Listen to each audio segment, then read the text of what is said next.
Hello everyone, welcome to Home Cooking with me Hema Subramanian. Flaky parotas are good, but do you know when they become the most enjoyable? When you have a great side dish to go along with it. So today I am going to share a wonderful vegetarian Parotta Salna recipe that you can easily make at home. So why wait, let's get started and check out the recipe. To make the Parotta Salna, we first have to make the masala paste. To the mixer jar, add about 15 small onions, that is the shallots. Now add 2 teaspoons of poppy seeds, 10 cashew nuts and 1 teaspoon fennel seeds soaked in water for about 30 minutes. Next add the fresh coconut bits after removing the brown skin. Now add a piece of cinnamon, 1 teaspoon of peppercorns, 2 cardamoms to the mixer jar and grind it all to a nice smooth paste. You can add some water in the middle and grind it to a nice fine paste. The base masala paste for the Parotta Salna is ready now. Transfer it to a bowl and keep this aside. I'm going to make the salna in the pressure cooker. Now you can turn on the stove and add about 4 tablespoons of oil and heat. To this add a few whole spices like cinnamon, bay leaf, cardamom, cloves, mace, star anise and stone flower. Saute for a few seconds and once the aroma is released, add 3 finely chopped onions and mix well. These are large onions and the salna requires a good amount of onions for the right taste. Next add 3 slit green chilies and a few fresh curry leaves. Saute until the onions are golden brown in color. At this point, add a teaspoon of ginger garlic paste and mix well. After 30 seconds, add 4 finely chopped tomatoes to the cooker. Make sure you use only ripened tomatoes here. Keep the flame on high and saute the tomatoes until they are soft and mushy. Meanwhile, to speed up the process, add 1 teaspoon of salt and half teaspoon of turmeric powder. Also, add 2 teaspoons of red chilli powder and 2 teaspoons of coriander powder. Mix well. I can see the oil separating here, so now I'm adding the ground masala paste. Mix everything well.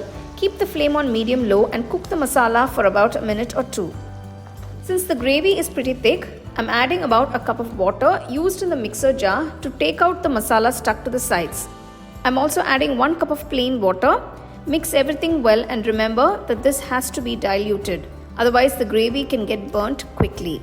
Now if you see the gravy is still thick, so I'm adding 1 more cup of water. The Parotta Salna is usually watery in consistency, so we are trying to achieve that here. Mix well and check for seasoning. Add a bit of salt or red chilli powder if required. Add a bowl of finely chopped mint leaves. This adds a great flavor to the curry. Also add a bowl of finely chopped coriander leaves.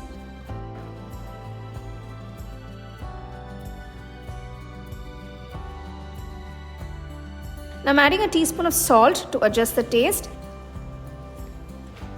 Now cover the cooker with the lid and place the weight. Keep the flame on medium and cook for 4 whistles. After 10 minutes, if you can see, the salna is ready with all the oil separating from the gravy. Turn on the stove at this point and cook the gravy for about 2 to 3 minutes.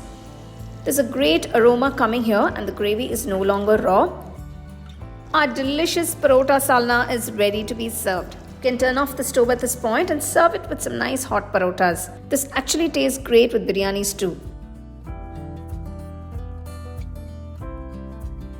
Finally garnish it with some finely chopped coriander leaves and that's it, you're good to go.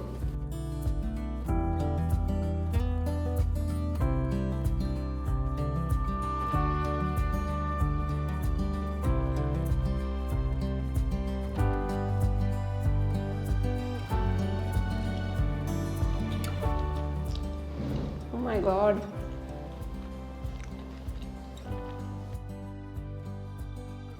So there you go. This is a wonderful vegetarian version of the non-veg salna.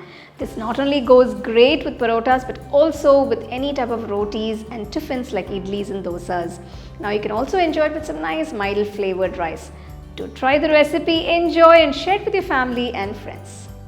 So for more exciting and wonderful recipes, subscribe to my YouTube channel and click on the bell icon to get your notifications. The second edition of our home cooking book is now available on our website 21frames.in. I'll give you the link in the description. You can go and check it out. The book is currently available only in India for now, so you can place your orders on 21frames.in.